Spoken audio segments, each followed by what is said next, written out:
এই দোয়া যে পড়বে আগামী দিনে সূর্য উঠতে দেরি হয়, তার চেয়ে যেটা হারিয়েছে তার চেয়ে ভালো জিনিস পেতে তার দেরি হয় না। পড়েন আল্লাহুম্মা আজিরনি ফি মুসিবতি আখলিফ লি খায়রাম মিনহা। আল্লাহুম্মা আজিরনি ফি মুসিবতি আখলিফ লি খায়রাম মিনহা। উম্মে সালমা রাদিয়াল্লাহু আনহা থেকে হাদিসটা বর্ণিত, মুসলিম শরীফের বর্ণনা। উম্মে সালমা রাদিয়াল্লাহু আনহা একজন ধনী রমণী ছিলেন।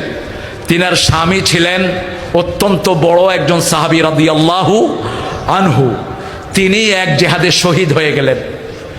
তিনি চিন্তা করলেন, আমি আমার স্বামীর চেয়ে শ্রেষ্ঠ স্বামী আর কখনো হয়তো পাবো না। কিন্তু এই দোয়া তিনি পড়া শুরু করলেন। রাসূল সাল্লাল্লাহু আলাইহি ওয়াসাল্লাম বলেন, এই দোয়া যে পড়বে আগামী দিনে সূর্য উঠতে দেরি হয়, তার চেয়ে যেটা হারিয়েছে তার চেয়ে ভালো জিনিস পেতে তার দেরি হয় না।